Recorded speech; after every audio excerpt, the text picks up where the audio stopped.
Freddie Flintoff is famous for his dazzling performance in, especially, England's 2005 Ashes win, but he's far less known for his struggle with bulimia. Yeah, he's lived with the eating disorder for 20 years. Tonight, he faces up to that struggle in a new and very powerful documentary. Well, Freddie joins us now. Or is it Freddie or is it Andrew? Because very interestingly, in the interviews you've been giving, Fred, about this, there are two people, really, aren't there? There's Fred, the warrior sportsman who seems completely fearless and has no problem devouring Aussies for breakfast, lunch and dinner. And there's Andrew, who seems a much more sensitive character and has talked very powerfully about depression and anxiety and now bulimia. Are there two people here, two characters? I think that sums it up pretty well, Piers, to be honest with you. I remember when I was young, when I started playing professional cricket, and I was a shy, quite retiring young lad. I don't think that would have cut it in the world of professional sport. So this Freddie character seemed to develop where it was seen to be bulletproof. Nothing's going to bother him.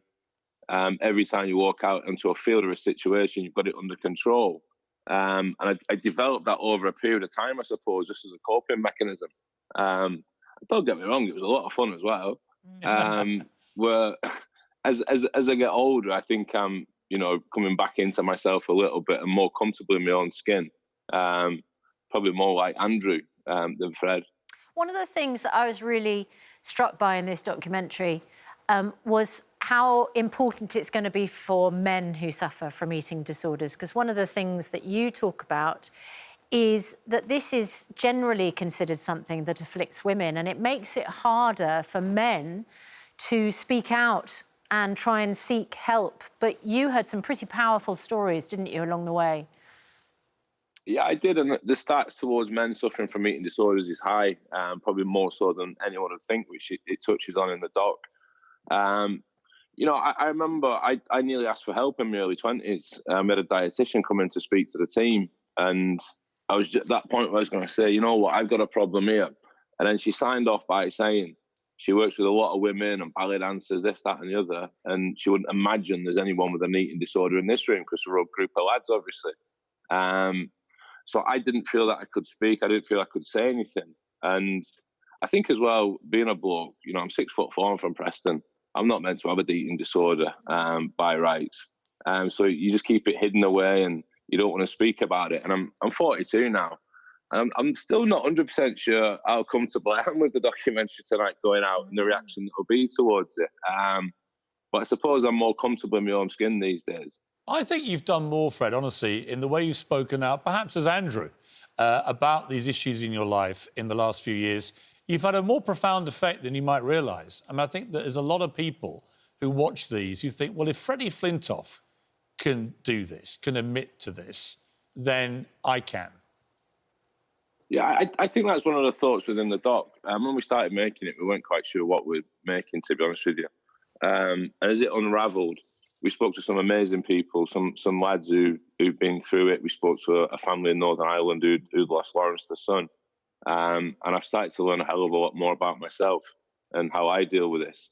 And, all the things I've spoken about in the past is I need to have a word with myself every now and then. I need to have a check myself. And, it's a bit old school in that approach. But that's how I've dealt with it a little bit. But, as bulimia goes, I think as you go through the documentary, it becomes probably aware that I probably need to take more help on that front because it isn't something that I've had treatment for or something I've seen people for, but I've lived with it for such a long time.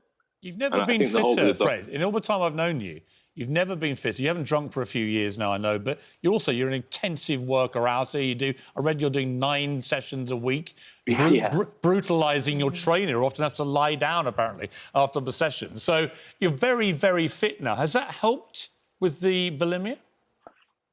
I think so, Piers, but also as well, it's something that I've got to be aware of as well, because what I didn't realise... it's a part of the bulimia, isn't it? It can be. You're right there, Susanna. It's something which I didn't know. I thought bulimic was the act of being sick after you've eaten, and I went into the documentary thinking that. And then when you realise there's actually other ways it can manifest itself, overtraining, it's that relationship with food. So there have been times where I've eaten and I felt the real need to train before or after. So yeah, I'm fit. I'm doing all right. But what I've realised as well is it could be better. I could be living better and a little bit easier through this. And probably treatment and seeing someone, something I'm definitely looking into. But I'm sure it's not a patch on your training regime, Piers. Well, yeah, thank you, Andrew. I have an eating disorder, which you are familiar with, which is everything I see, I eat. That's the slight problem. It's the other way around. But it's a powerful thing, Fred. Very quickly, Top Gear, coming back in a week. Sunday. You had a socially distanced audience in cars. Yeah, it was. The set was massive. Look at the size of it. And then we had a big drive-in. People standing outside the cars, watching the films and watching the three of us on stage. And I think people watch that and think, not so much the socially distance, it's different. It's probably just that's how they're doing it these days, and we enjoyed it even more. Well, looking forward to that, Fred. But I think the one tonight Piers. is a really important programme. It's Freddie Flintoff, Living with Bulimia, BBC One, Monday, 9 to 10 tonight. Good luck with it, Fred. I know you're going to be watching it, probably thinking, how the hell's this all going to go down? What will people think of me? I think they'll be very proud of you, mate. And I know I will be, so thanks. Best of luck with it. Yeah, well done. Thanks so much. Thanks for having us. Good to see you. You can find out more information about support for eating disorders on our website, itv.com/GMB.